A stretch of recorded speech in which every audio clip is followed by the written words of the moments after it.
Okay, so there you go. You can probably see we've got some nice lights. If I turn them off and then turn them on, you can see now we've lit the back of the cockpit. Now to do that, what we've done is with fibre optics. Originally I was going to put a couple of just LED bulbs in there, but we've decided to go from one LED back here and then feed it through. Now at the moment this is just a prototype stage. We can cut these down to how we need it, but it just shows how simple and what a good effect you can get doing that type of setup. Now, obviously, we're dealing with electrics and everything else, so you need to make sure you've got the right size resistor to the actual LEDs, and it's just running off a standard square 9-volt battery.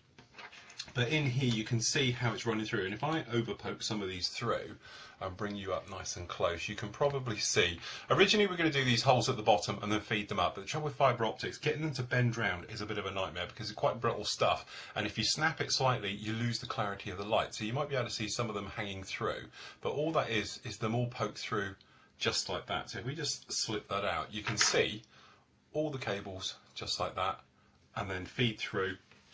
Then we've got some others over here as well, which will go on for the side console and shining a little bit of light, because I still want to have a little bit of light down in that footwell for showing it up. But there we go, it's a very simple little 2 LEDs. We've got a capacitor just on the back here to give us the right flow, and then just a simple loop just like that. Nothing really to it. We'll go through the different sizes and ratios and everything a little bit later on, but when we actually get to installing it and everything else, and we'll go through sizes and what we're actually using. But that just gives us an idea of how we've had to sort of adjust and switch it all around to get this to fit. And then obviously we've got the holes.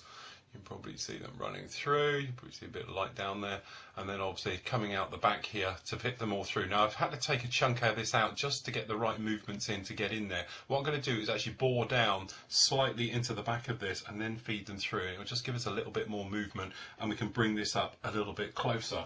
The thing you do have to remember obviously as we're going in here is when you're dealing with anything like this, is how it's going to fit and making sure we've got room. And obviously we've got this nice room in here where all this electrics is going to fit, because this is all going to fit in here just like this. Okay, and then we've got room in here for that splaying, and then the LED will all fit in here. It's nice and open area, so we don't have to worry about it butting up and melting into things. They're obviously low voltage as well, so we don't have to worry about heat or anything else, prolonged process and things like that. The other thing I want to do with it is obviously we said we're going to have the nav lights coming along the wings and then feeding off and doing it like that. But that's obviously something else. So what we've also done is rig up another separate one with nice long wires as well, where I'm probably going to have it all installed in here in the front end, and it's going to run through. But what you need to do is have a forward think of how it's all going to go together. When you're dealing with this, and obviously we're going to light these up, is the best way of hiding all this extra work. And obviously the trouble you have when you're dealing with anything like this is obviously the thickness of the fibre optic cable. You might have to make holes and special things to feed this through, and channels to get it through the wings and everything else, and how it's going to appear at the end, you know, and little bits of forward thought of looking at the kit, seeing how it all goes together, and absolutely everything else like that. Because obviously down in here this cockpit is extremely busy with all the different parts and the various bits and pieces in there, so you just need to work out, is the cabling going to fit through? Biggest problem we have actually on the Corsair would normally be if it had to come through, perhaps if you're planning on doing this on a different aircraft where the wing box starts around about where the cockpit is. Obviously there's no room for the cabling to come through, so you'd have to feed the cabling somehow perhaps through the floor pan, so it's out of sight, and then off to the wings for doing lighting and things like that. But obviously with this type of problem, with this one, sorry to say it's not really a problem, because the Corsair's got a huge engine area at the front, which is separate to that engine going on the front. We've got this big void of a couple of inches of space to play with, which is absolutely lovely for this type of build.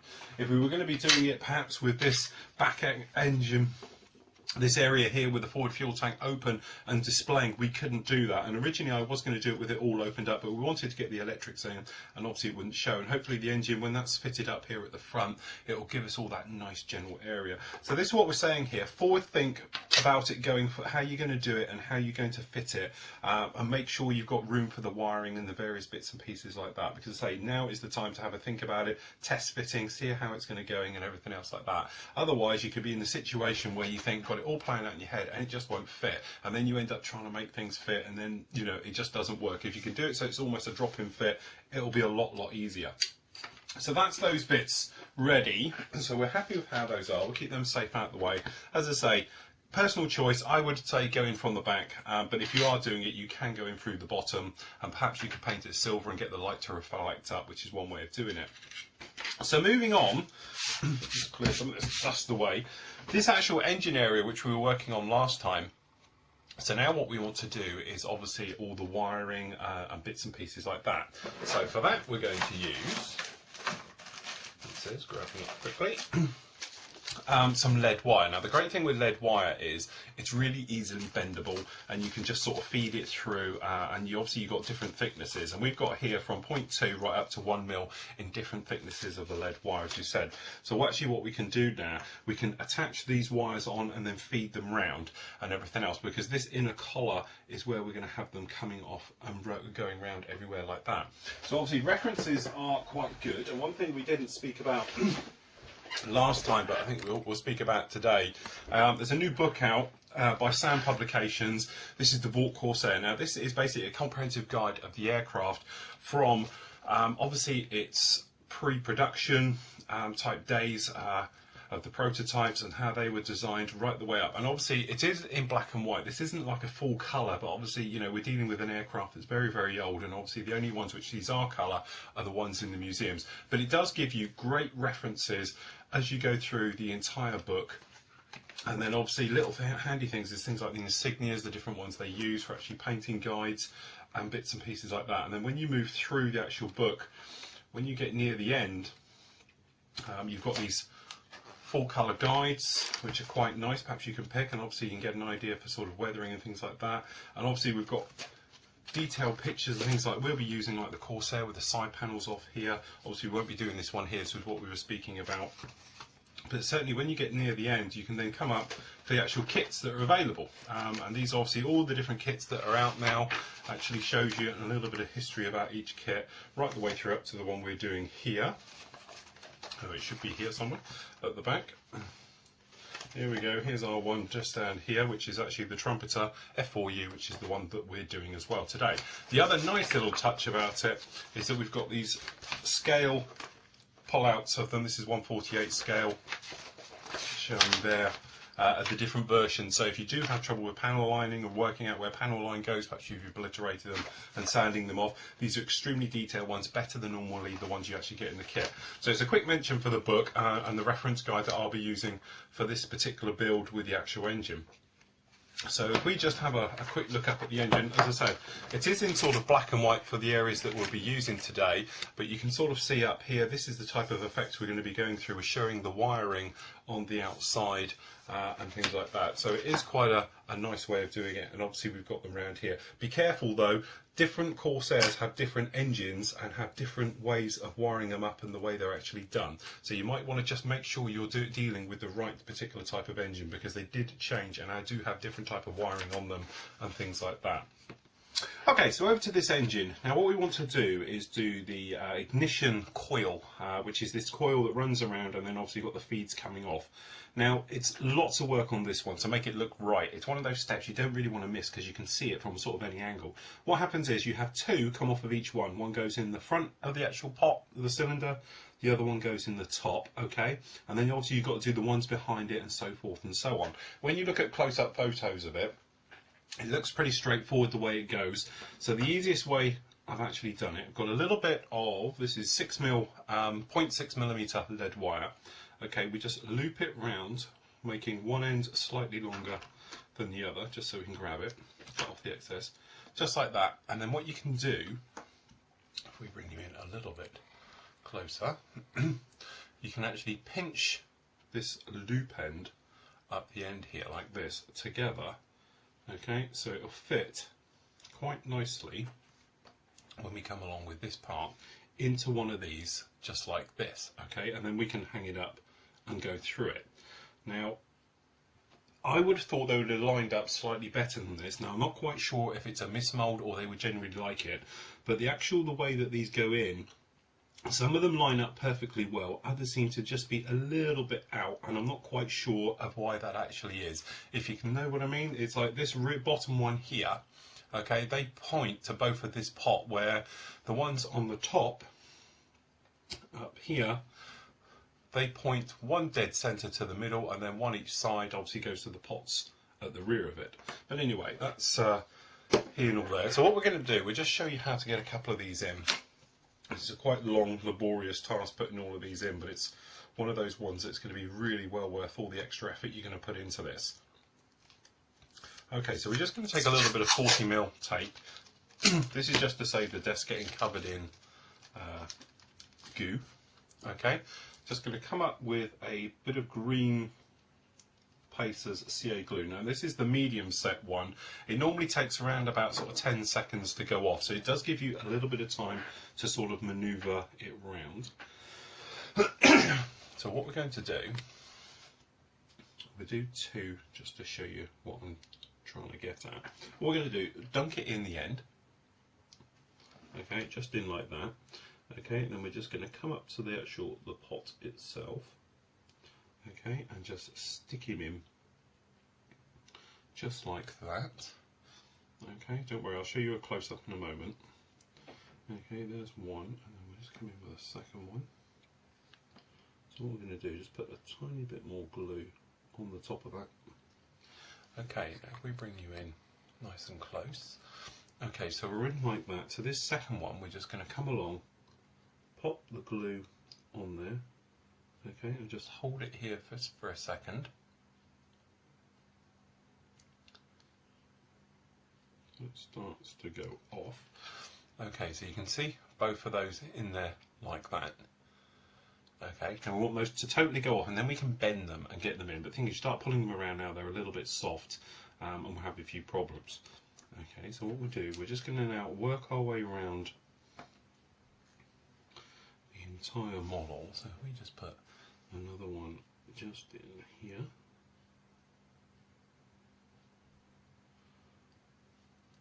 we're just going to hold them slightly just till they start to go off. And you really need them to, as I say, you don't want to play with this too much, otherwise they're going to ping off. But you get the idea of the wiring. And as I say, these are going to be going to the spark plugs on all of these pots all the way around. So we're just going to add them right the way around to all of them. Okay, so as you can see, we've got all the wiring hanging off there. Now, this is where it gets slightly confusing. Well, confusing to me anyway, because actually what we have, if we just use a cocktail stick to point them out, what we've actually got here is a situation where there's more pots than there seems to be ignition lead ports. There seems to be too short, not quite sure why, so in the interests of not going to go massively into detail and drilling out new ones and all the rest of it for it, we'll just use what we've got. So if we bring you in nice and close, so you might be able to see, here we go, this one up here, we've got the lead going in, so it just comes off of this double one coming up here. Okay, and then if we move that one out of the way, we've got this other one, okay, which we just lose a bit of tape off the end, which is then going to come up here like this, okay, and we'll bend over and it's going to go down the back. So we've got both port leads running up. So we've got one off of this port here, it goes up, one over the top, and then one I've super glued into the spark plug hole, and by putting a little bit of glue on there, it's made it a little bit thicker, which will look hopefully like a spark plug holder just at the top here. So that's the thing with that. You can probably also see up here, what we're going to have to do as well is put this crossover lead that runs over the top here. Now we've got to cut and make every single one of these. So I've measured these up with the old feeler gauges in between, and we know it's 3mm for every one. Okay, so for every single one as well, this is where the sort of detailing comes in, we've done one of these. Now this here is just a little piece, camera can lock in, can have a bit of trouble, there we go. This is a little piece of 1mm tape, just wrap round it to give it the look as if it's a link. Obviously it would be a rubber piece of rubber and a couple of bands, and obviously we'll paint that black afterwards and all the rest of it. So we just get a little bit of super glue. Okay, then we can just hold it with a pair like this. So what we do, we just glue one end in. Okay, so if we come up with this one here, we'll just come along, we do in here for example, hopefully, and this one is just a fraction too long. Let me just make sure they're all This one is, I've done the overcooked this one just a fraction. So what we'll do, we'll just trim it back just the tiniest amount. As I say, these aren't very, very small, very, very fiddly. Okay. So we're just squaring it up. It's a little bit not squared on the end. Okay, we'll try that again. As I say, these are the tiniest little fiddly things you can imagine, and they take quite a bit of time to place in. Okay, so we'll try that again. So we're just up here. And then what we do, so we just sit one end in, just like that. Now if we can get the camera right in close, you can see what we're doing there. So with a bit of tape, obviously what we're going to do, the pots are going to be basically silver, and then those crossovers over areas. So we've got that one crossed over to there, that one's crossed over to there. So obviously we've got to do the same for that on these rear ones as well. We've got to take out this shim in between, which isn't too much of a problem, just to cut out. Okay, so we've got to get rid of this part in here, this bit here that's wiggling, and we've got to put these white ones in, and then we've got to wire up all of these pots to the actual ignition leads running all the way around it like so. So it's going to be quite a big job to do all of this, and it's going to take quite a bit of time, so you probably want to come back and see me at the end once we're done. And there you go, after a couple of hours of hard work and everything else, we've got the wiring in, these hoses. The only thing you might notice, we spin it around, you see this one here with the blue for the rubber area. Trying to get it on something so absolutely tiny is proven to be a nightmare, because as soon as you put super glue near it, it tends to unwrap and everything else like that. So I'm going to think up a different way. I might just actually do it by hand, putting those black hoses on there. But I think you agree, it certainly livened up the entire engine area with this wiring. And as I say, I've got some close-up still, as you can see here as well, of this actual engine work. So putting it all together has been quite a lot of fun. So we've got the final bits to go on this resin one, and then we can get on with the joy of painting it up. So we've got these few extra resin bits here, got some cocktail sticks and super glue on the go. Okay, so what we're going to do, we're just going to pop these together. So pretty straightforward. What we've actually got is this large one. So I'm thinking correctly that the padded area goes forward. Okay, and that's just going to sit on this back one. So if we take, making sure we're all squared in. Quick dab in the old super glue, and we'll try and marry this up as square as we possibly can. There's that one on like that.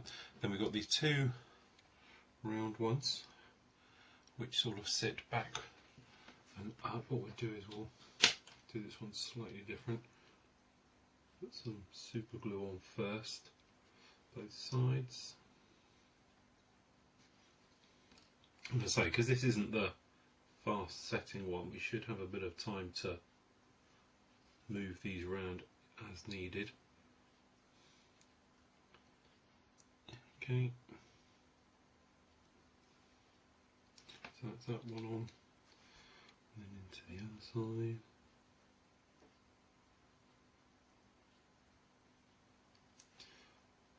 So I could see a little bit easier. That's those on just like so. So that's sort of that bit in. Then we've got these two others. We've got the one that goes underneath. So, bit of super glue. If you do find your super glue is very runny and you want it to be a little bit more gel-fied, just leave it to one side just to go off a little bit. And then when it thickens up, you should be in the position to do like we've done here, of just placing these on.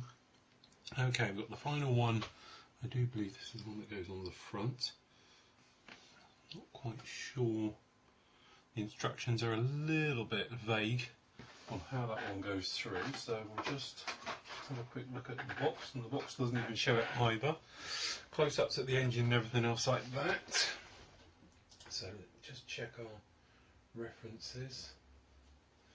And this is the thing, some of these engines have this one and some don't. It's this little one at the front just in here.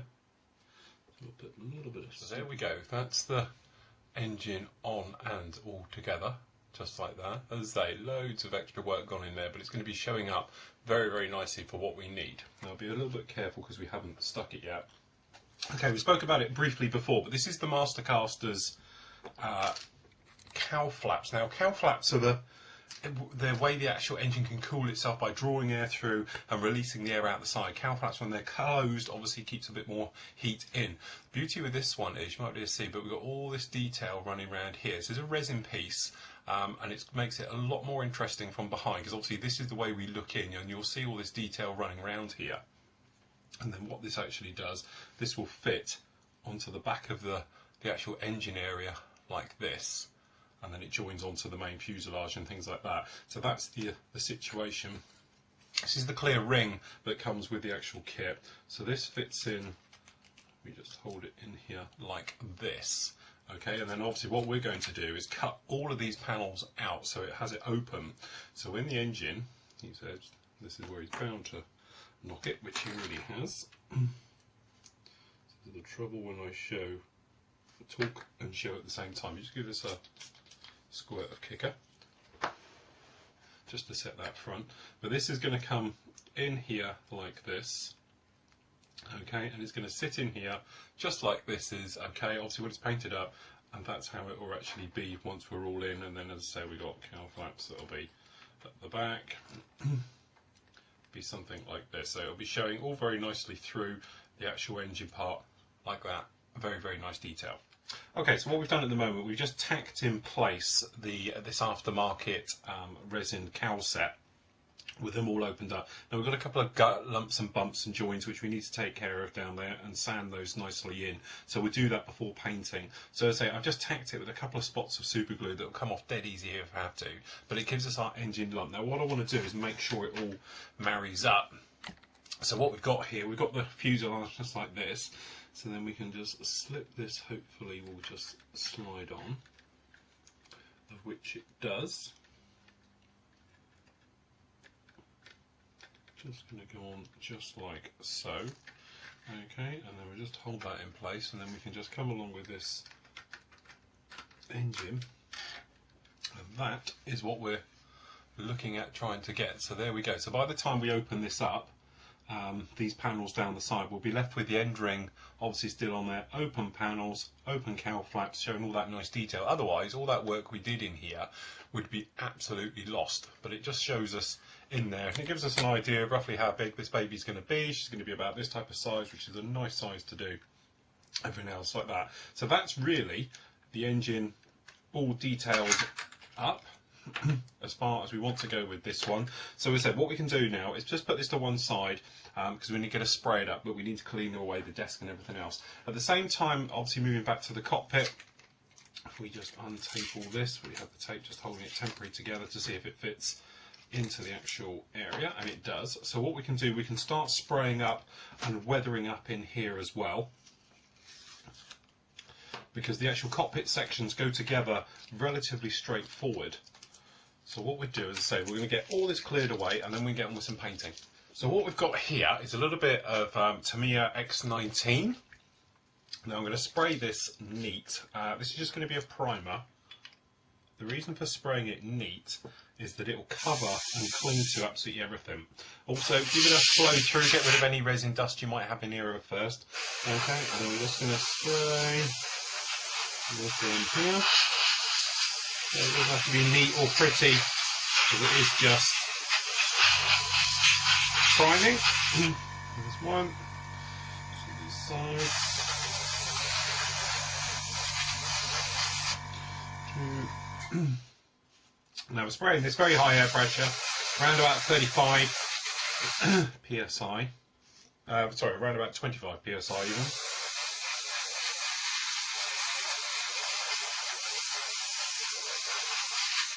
Just like so. Get rid of this instrument panel. Just over the combing, and we might as well prime up the engine as well.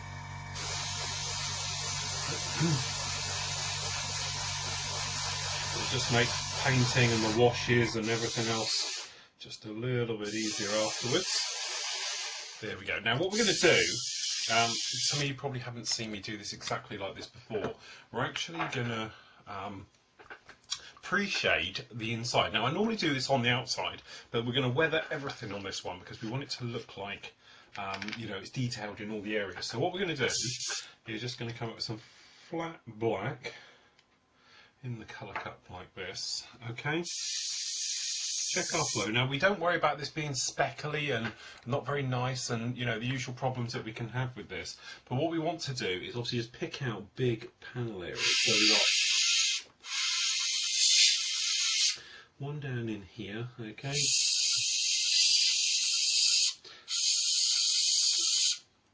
And obviously I know it's a bit tricky to see. But there we go. So this is the type of thing we're doing. We're just doing these areas down in here. Okay, so anywhere where there's perhaps a box or a hose, and obviously the ribbing, we want to do those areas. Okay. And say this one isn't too important, but the others will be. With these, we're not going to see much of it at all.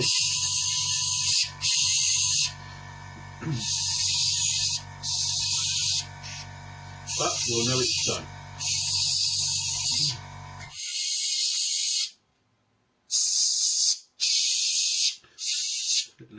So there we go. So we've done this one in here like that. Okay, so we'll do these ribs on this one.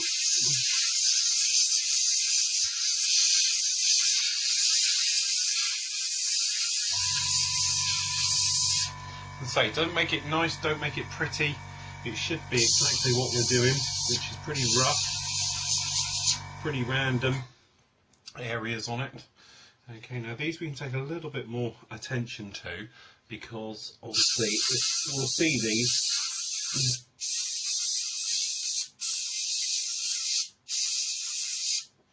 in here just like that, so we can just pick out various lines and details just in like this. Same on the other side.